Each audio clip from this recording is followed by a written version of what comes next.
Welcome to my channel English study lovers. आज हम discuss करेंगे into the wild by Kiran Purandare. Kiran Purandare is a Kalyan-born commerce graduate from the Savitribai Phule University of Pune. He has been a student, conservator, teacher and author in the field of environment and nature of more than 3 decades. His work mainly focused on the study of birds and their environments, ecology of nature, waterholes, creation of eco-friendly waterholes and spreading awareness about various aspects of nature amongst people. परिचय। यह अध्याय हमें दो वन्यजीव विशेषज्ञों किरण पुरंदरे और शाद जंग से परिचित करता है। पहला भाग पुरंदरे का वृत्तांत है कि कैसे उन्होंने अपने एक वन्यजीव परियोजना के दौरान जंगल में अपना रास्ता खो दिया। दूसरा भाग उस घटना के बारे में है जिसने शाद जंग को वन्यजीव फोटोग्राफर और संरक्षणवादी बनने के लिए प्रेरित किया। भाग 1 सखा नागजीरा पुस्तक से लिया गया। यह पुरंदरे के जंगल में अपने अनुभव का लेखाजोखा है। कथाकार नागजीरा वन क्षेत्र में अपने 400 दिनों के अध्ययन के एक प्रसंग का वर्णन करता है।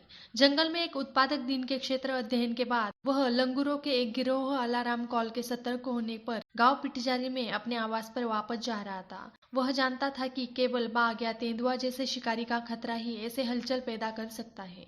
कथाकार ने लंगूरों की लक्षित दृष्टि का अनुसरण किया और एक शिकारी के किसी भी निशान के लिए इसकी जांच की। उसने ताजा जानवरों की बूंदों का एक स्थान देखा जिसने पास में एक तेंदुओं की मौजूदगी की पुष्टि की। वह जल्दी से वहां से चला गया और अपने रास्ते पर आगे बढ़ गया। रास्ते में उनकी मुलाकात राजू इस्कापे नाम के गांव के व्यक्ति से हुई। राजू ने भी अलार्म कॉल सुनी थी और इसलिए उसने साइट के करीब जाने का फैसला किया था। रास्ते अलग होने से पहले दोनों ने कुछ देर बात की। एक बार फिर जंगल में अकेला रह गया। पुरंदरे एक पहाड़ी पर चढ़ गया, तब तक आगे बढ़ा जब तक उसे एहसास नहीं हुआ कि वह गलत रास्ते पर है।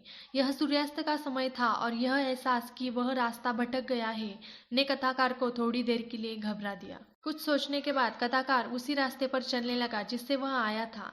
तेज गति से चलते हुए उसने मिट्टी पर साइकिल के पहिए के निशान देखे। वह पास में ही मानव उपस्थिति का आश्वासन देकर वह एक और पहाड़ी पर चढ़ गया और अंत में मानव सभ्यता की उपस्थिति को देख सका। पूरी तरह से थक कर वह अंततः उस गांव में पहुंच गया। उसने स्नान किया और मन लगाकर खाया। मनुष्य की सुरक्षित निकटता में कथाकार ने इस विचार पर प्रसन्नता व्यक्त की कि दुनिया में कहीं न कहीं जंगल अभी भी मौजूद है और यह आशीर्वाद है कि कोई उस जंगल में खोया नहीं है। भाग 2 यह वन्यजीव फोटोग्राफर और मानव पशु संघर्ष समाधक साधक शाद जंग के बारे में एक खाता है।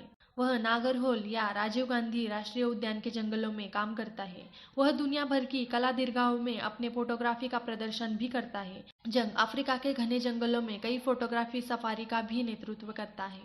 उनकी यात्रा की शुरुआत एक दिलचस्प घटना से हुई। वह याद करते हैं कि एक बार उन्हें 2 तेंदुओं का सामना करना पड़ा, एक बूढ़ा थका हुआ तेंदुआ और दूसरा ऊर्जा और ताकत से भरा एक युवा और सक्रिय। जंग के लिए वे क्रमशः अतीत और वर्तमान के प्रतीत होते थे। उसने महसूस किया कि दोनों में लड़ाई होने वाली है, लेकिन वह 2 बड़े बिल्लियों के बीच लड़ाई देखने के लिए रुक नहीं सका। जिज्ञासा अगली सुबह उसे उसी स्थान पर वापस ले आई और उसने देखा कि युवा तेंदुआ अभी भी वहां था और उसके चेहरे पर एक कट से खून टपक रहा था। ऐसा लग रहा था कि वह विजयी हो गया है और जंगल की राजा की तरह बैठा है। इस दिलचस्प घटना ने जंग को वन्यजीव फोटोग्राफी के क्षेत्र में शुरू किया। जंग ने युवा तेंदुओं की अपनी तस्वीरों के लिए प्रसिद्धि और प्रशंसा प्राप्त की, जिसे उन्होंने स्कारफेस का नाम दिया। उन्होंने पुराने तेंदुओं की तरह अन्य तेंदुओं की भी तस्वीर खींची जो स्कारफेस से हार गए थे। उनकी तस्वीरों के महत्वपूर्ण पात्रों से एक साया, एक ब्लैक पैंथर था जिसका व्यवहार जंग ने अपने कैमरे पर दर्ज किया था। जंग ने खुद को केवल फोटोग्राफी तक ही सीमित नहीं रखा, बल्कि जंगलों की परिधि में रहने वाले ग्रामीणों को शिक्षित करने के लिए buffer conflict resolution trust of India भी बनाया। जंग मनुष्य बनाम पशु संघर्ष को सुलझाने का प्रयास करती है। गांव के इलाकों को जंगल से अलग करने के लिए बफर जोन नहीं होने से दोनों पक्षों के टकराव की स्थिति पैदा हो गई है। हाथी और यहाँ तक कि बाघ जैसे जानवर अक्सर रिहायशी इलाके में घुस जाते हैं और फसलों को नुकसान पहुंचाते हैं। इसलिए ग्रामीणों के जीवन के लिए भय की भावना और जंगली जानवरों का खतरा है।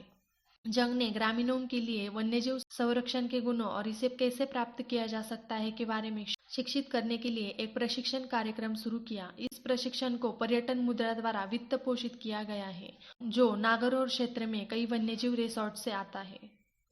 मेडेगोडा नाम का एक ग्रामीण जो शुरू में जानवरों को तुच्छ जानता था क्योंकि उन्होंने उसकी फसलों को नष्ट किया था, अब एक प्रामाणिक प्रकृतिवादी है जो द बाइसन के साथ काम करता है। जानवरों और उनकी आवाज के अपने ज्ञान के साथ वह आगंतुकों को जानवरों के लिए मार्गदर्शन करता है और इसी तरह से कमाता है। वह यह मानने लगा है कि दृष्टि से सुनना अधिक महत्वपूर्ण है। इसके लिए केवल अन्य ध्वनियों को बंद करने और जंगलों को ध्येयपूर्वक सुनने की आवश्यकता है।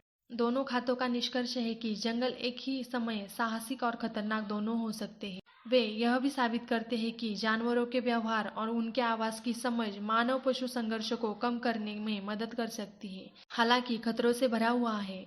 अगर इंसान और जानवर शांति से सह अस्तित्व में रहना सीख जाते हैं तो जंगल कोई खतरा नहीं है। वन्यजीव संरक्षण का कार्य अधिक वन्यजीव उत्साही जैसे किरण पुरंदरे और शाह जंग द्वारा प्राप्त किया जा सकता है।